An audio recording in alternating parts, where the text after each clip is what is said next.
के परम गुरु हैं। कृपा करके आज ये बतावे हम जैसे म्रियमाण मनुष्यों को क्या करना चाहिए, हम किसका ध्यान करें, किसका स्मरण करें, क्या करें क्या न करें, सब विस्तार से समझाएं। आज हम लोगों को नंद महोत्सव मनाना है और कन्हैया का जन्मोत्सव 10वें स्कंद में पहुंच के मनाएंगे और अभी हम लोग द्वितीय स्कंद को प्रारंभ कर रहे हैं।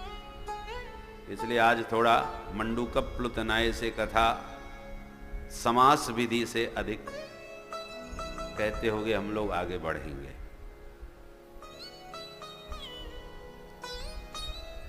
परीक्षित के इस प्रश्न से ही प्रमुदित हो गए महामुनि सुखदेव,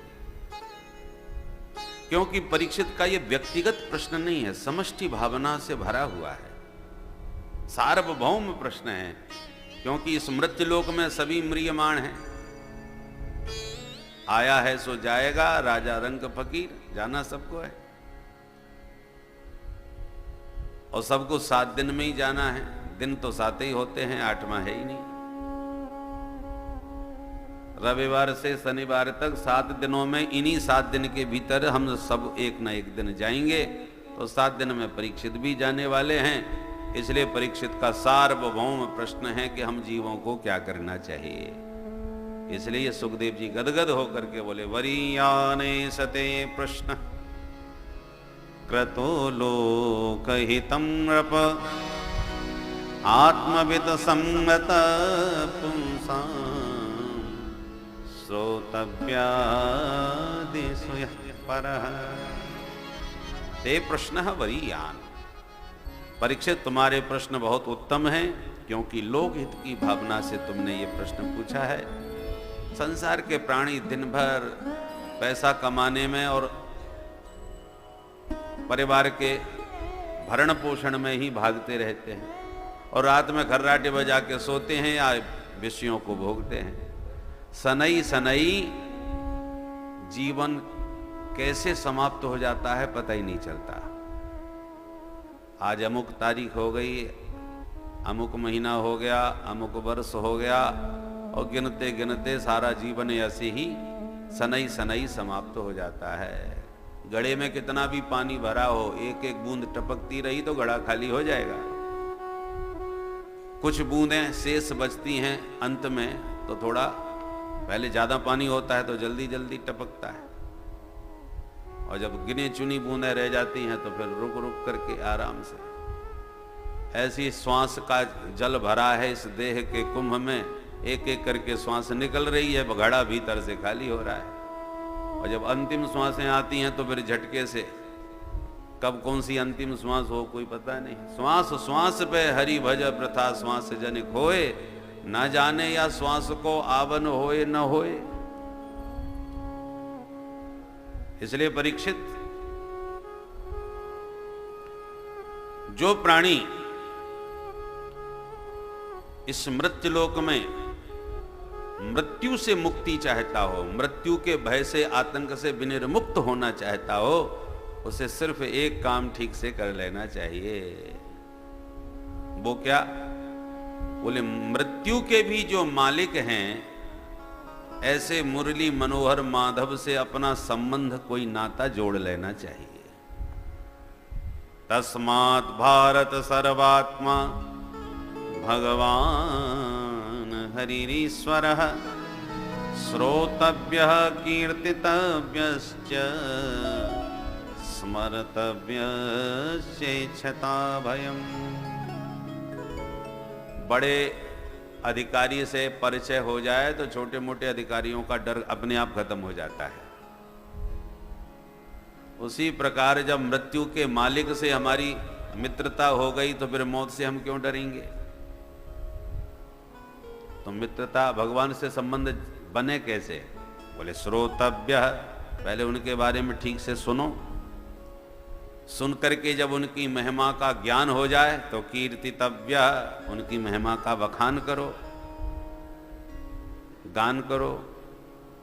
और जब श्रोता सुनने वाला न मिले और वक्ता कोई सुनाने वाला न मिले, तब बोले स्मर्तव्य, बोले चुपचाप शांत एकांत में बैठ के स्मरण करे, ध्यान करे।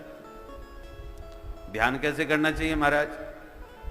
बोले देखो, ध्यान करने वाले को सबसे पहले 4 बातों का अभ्यास कर लेना चाहिए। कौन कौन? जितासनो जित श्वासो जित संगो जितेंद्रिय। पहले आसन की सिद्धि करो, एक आसन पर बैठने का बढ़िया अभ्यास। आसन का अभ्यास न होने पर 5 मिनट में ही कमर दुखने लगेगी, फिर पैर सीधे करने लगोगे और पूरा शरीर में ही ध्यान आपका अटका रहेगा। भगवान का ध्यान कैसे हो पाएगा? इसलिए खूब बढ़िया आसन पर बैठ करके रीढ़ की हड्डी सीधी करके फिर भगवान का ध्यान करना चाहिए। आसन को सिद्ध करो। उसके बाद पूरक कुंभक रेचक विधि से प्राणायाम का अभ्यास करो। प्राणायाम में बड़ी ताकत है, इससे मन भी संयमित होता है। तीसरी बात, जित संग, संसार से असंग रहने का अभ्यास करो। असंग का मतलब किसी में चिपको मत। आ गया तो वेलकम, चला गया तो भीड़ कम। चित्त जिनमें बहुत चिपका रहता है, उनके आने पर हम बड़े आनंद में झूमने लगते हैं, और जब जाने लगते हैं तो सिर पकड़ के रोने लगते हैं। इसलिए संसार में असंग रहो, क्योंकि जिससे चिपकोगे वो एक दिन तुम्हें छोड़ देगा या तुम उसे छोड़ दोगे, और जब छोड़ोगे तब रोगे, कष्ट पाओगे। इसलिए संसार से असंग रहना चाहिए। रहना तो संसार में ही है, संसार में रहो, पर संसार को अपने में मत रखो। 2 प्रकार के नारियल होते हैं, पानी का नारियल और सूखा नारियल। पानी का नारियल कच्चा होता है, नारियल का गोला नारियल से ही चिपका रहता है। नारियल फोड़ोगे गोला भी फूट जाएगा। पर जो सूखा नारियल होता है ना, नारियल फोड़ा गोला निकल के अलग। गोला नहीं फूटा क्योंकि उसने चिपकना छोड़ दिया। तो जो चिपका था वो फूट गया नारियल के साथ, जो नहीं चिपका था उस पर कोई प्रभाव नहीं पड़ा। तो ऐसे ही संसार में या जिन जिन से चिपक के रहोगे, उनके फूटने पर तुम भी टूट जाओगे। और जब असंग भाव से महात्माओं की तरह रहोगे तो संसार का जो क्रम है आने जाने का, वो आराम से देखो, आनंद लो भगवान की इस लीला का। फिर जीवन में आपको कष्ट नहीं उठाना पड़ेगा, दुखी नहीं होगे। दुख के दलदल से बचना चाहो तो अभ्यास बनाओ असंग रहने का। कोई आ गया तो अच्छा, कोई नहीं आया तो बहुत अच्छा। ऐसा अभ्यास हो जाए तो फिर रोना नहीं पड़ेगा। और चौथी बात बताई, जितेंद्रियः, इंद्रियों को बस में रखो। देखना इंद्रियों के न घोड़े बढ़े, इनमें हरदम ये संयम के कोड़े पड़े। अपने रथ को सुमार्ग लगाते चलो, कृष्ण गोविंद गोपाल गाते चलो। इंद्रियों पर अपना संयम। इन 4 बातों का अभ्यास करने के बाद पहले स्थूल ध्यान का अभ्यास करना चाहिए, उसके बाद सूक्ष्म की ओर बढ़ना चाहिए। स्थूल ध्यान क्या है? संपूर्ण जगत में जगन्नाथ का दर्शन हो गए। सारे भगवान जगन्नाथ है ना, जगत के नाथ। अभी जगन्नाथ भगवान की रथ यात्रा निकली।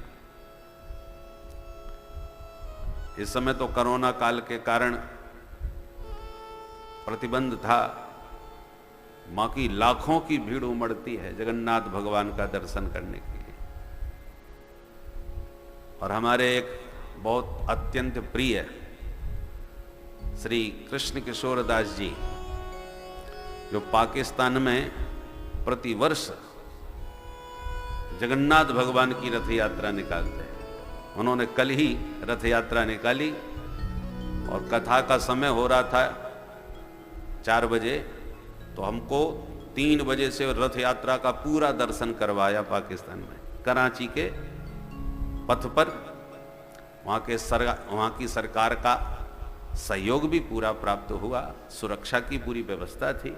आगे आगे जल का सिंचन करते हुए और हजारों की संख्या में सभी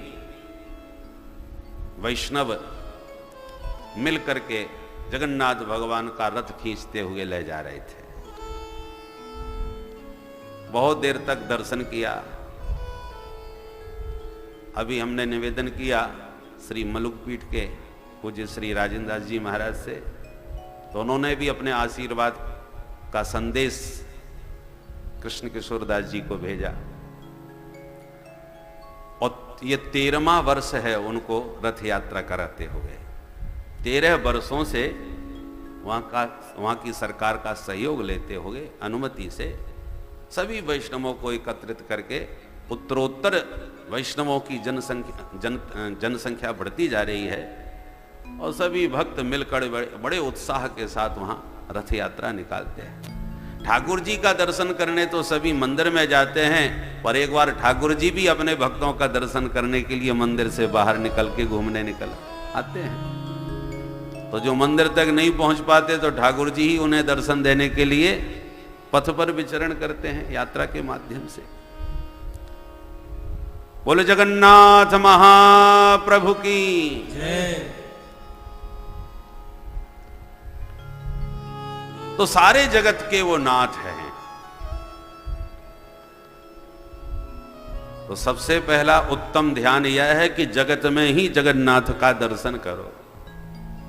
सिय राम मय सब जग जानी, सिय राम मय सब जग जानी, सिय राम मय सब जग जानी, सिय राम में सब जग जानी, करऊं प्रणाम जोरी जुग पानी, करऊं प्रणाम जोरी जुग पानी, करऊं प्रणाम जोरी जुग पानी, करऊं प्रणाम जोरी जुग पानी, करऊं प्रणाम जोरी जुग पानी, करऊं प्रणाम जोरी जुग पानी, सिय राम मैं सब जग जानी, सिय राम मैं सब राम मैं सब राम मैं सब जग जानी। सारे जगत को राममय जानने वाला, ऐसी दिव्य दृष्टि हमें प्राप्त हो जाए। 14 भुवनात्मक संपूर्ण ब्रह्मांड परमात्मा का ही विराट बपू है। ये जितने भी वृक्षावली हैं, घास है, ये सब भगवान के शरीर की ही रोमावली है। ये पर्वत जितने हैं ये भगवान की हड्डियां हैं। ये जितनी नदियां हैं ये भगवान के शरीर की नाड़ियां हैं।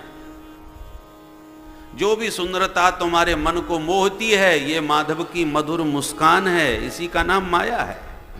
ये रंग बिरंगे पक्षी जो कलरव करते आकाश में विहंग विचरण कर रहे हैं, ये सब भगवान की कारीगरी है। वयांस यद व्याकरणम विचित्रम,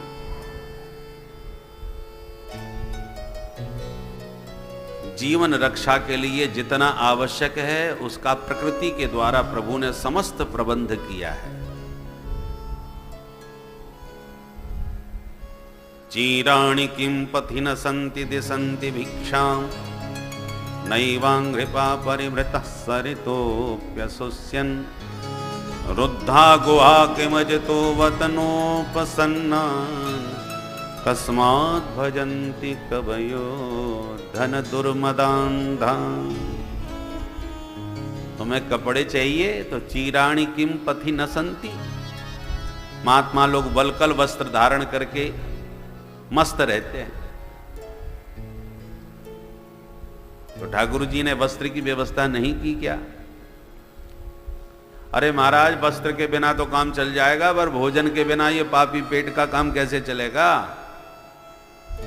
तो सुखदेव भगवान कहते हैं अंघ्रिपा भिक्षाम न दिशंति। क्या इन वृक्षों ने फलाहार कराना बंद कर दिया है? भगवान ने भोजन का प्रबंध ही तो किया है इन वृक्षों के द्वारा फल उत्पन्न करके। अच्छा महाराज, वो तो ठीक है, पर पानी के बिना कैसे काम चलेगा? सुखदेव जी कहते हैं सरतोप्य सुस्यन, सरिताएं सब सूख गई हैं क्या? इतना तो नदियों में पानी प्रवाहित हो रहा है, पर्वतों में भी पानी के झरने छोड़ दिए भगवान ने, ताकि महात्मा लोग गुफाओं के भीतर पहाड़ में यदि भजन करें तो पानी की कोई कमी ना पड़े। जहां हम लोगों को खोद खोद के धरती में पानी नहीं मिलता, वहां पहाड़ों में प्रभु ने प्रबंध कर रखा है। रहने के लिए गुफाएं बना रखी हैं पर्वतों में। बोले महाराज, वो गुफा में यदि हम घुस गए और उसी में कहीं शेर और सांप कोई घुस गया तो जय सिया राम नहीं हो जाएगा? तो सुखदेव जी कहते हैं रुद्धा गुहा किमजतो वतनोपसन्नान। जिन भगवान के ऊपर विश्वास करके आप सर्वस्व त्याग करके भजन करने आए हो, तो क्या उन भगवान की कोई जिम्मेवारी नहीं है तुम्हारे प्रति? क्या भगवान ने अपने शरणागत भक्तों की रक्षा का व्रत त्याग दिया है? भगवान की प्रतिज्ञा है सकृदेव प्रपन्नाय तवास्मीत च याचते अभयम सर्वभूतेभ्यो ददामे तद व्रतम मम। एक बार शरणागत होकर जो कहता प्रभु मैं तेरा, तो कर देता मैं अभय उसे सब भूतों से, यह व्रत मेरा। भगवान का ये व्रत है, व्रत माने प्रतिज्ञा है।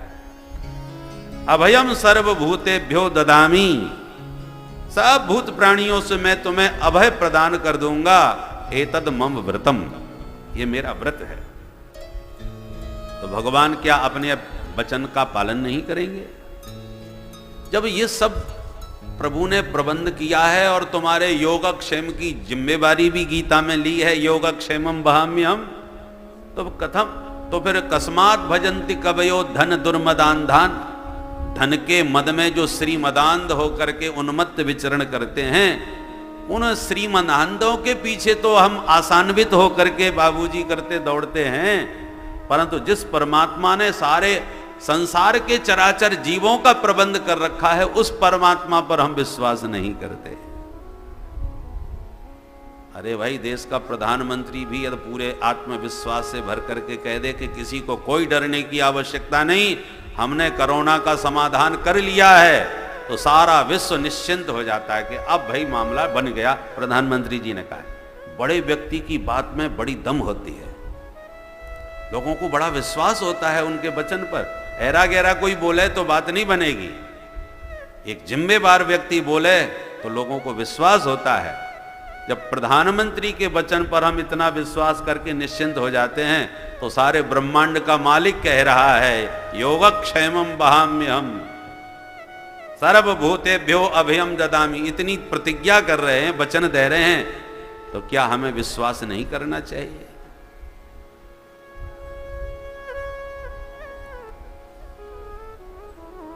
इस प्रकार से सुखदेव जी ने बड़ा दिव्य उपदेश परीक्षित को दिया।